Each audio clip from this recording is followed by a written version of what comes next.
Nooranad Pattoor Sreebuddha college of എഞ്ചിനീയറിംഗിന് NAAC അക്രഡിറ്റേഷനിൽ A grade ലഭിച്ചു. കോളേജ് അധികൃതർ വാർത്താ സമ്മേളനത്തിലാണ് ഇക്കാര്യം അറിയിച്ചത്. നൂറനാട് പാറ്റൂർ ശ്രീബുദ്ധ കോളേജ് ഓഫ് എഞ്ചിനീയറിംഗിന് നാഷണൽ അസസ്മെന്റ് ആൻഡ് അക്രഡിറ്റേഷൻ കൗൺസിലിന്റെ എ ഗ്രേഡ് ലഭിച്ചു. ഓട്ടോണമി പദവിയുള്ള കോളേജിന് ഇതേറെ ഗുണം ചെയ്യുമെന്ന് കോളേജ് അധികൃതർ വാർത്താ സമ്മേളനത്തിൽ അറിയിച്ചു. ഇനി മുതൽ എ ആൻഡ് എ പ്ലസ് കൊടുക്കുന്നത് വളരെ ആലോചിച്ച് കൊടുക്കാൻ പാടുള്ളൂ എന്ന് ചെയർമാൻ പ്രസ്താവനയുണ്ടായി. ആ സാഹചര്യത്തിൽ നമ്മൾ നെഗറ്റീവായിട്ട് ബാധിക്കുമോ എന്ന് വരെ ഉണ്ടായി. ഇപ്പൊ 7ാം തീയതി വരെ ഉള്ളൂ കഴിഞ്ഞ ഈ പരിപാടികളുള്ളൂ നിർത്തിയവർ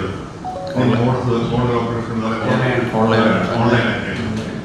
അപ്പൊ അതിനകത്ത് ഞങ്ങൾക്കൊരു അഭ്യർത്ഥന ഇതായിരുന്നു. കാരണം ഇത്രയും സ്ട്രിക്റ്റായ സാഹചര്യത്തിൽ നമുക്ക് കിട്ടാനുള്ള ഇഷ്ടമോ അതിനകത്ത് വളരെ സ്ട്രിഞ്ചൻ്റായിട്ട് ചെയ്യുമോ, പക്ഷെ അവർ ന്യായമായ രീതിയിൽ നോക്കിയിട്ട് നമുക്ക് കിട്ടുന്ന B+ എന്നുള്ളത് മാറിയിട്ട് 7 വന്നു.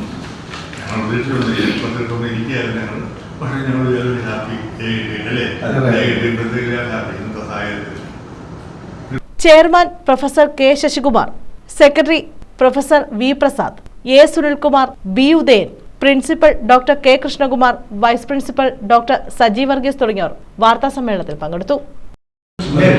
നല്ല 95% PCM മാർക്ക് കിട്ടിയത് അവരുടെ സാമ്പത്തിക അവസ്ഥ നോക്കിയിട്ട് 60% 40% അങ്ങനെ 2 ലെവലിലായിട്ട് സ്കോളർഷിപ്പ് കൊടുത്തു.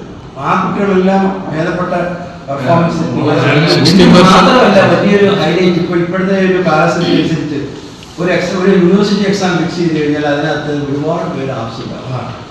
News bureau, Charummood.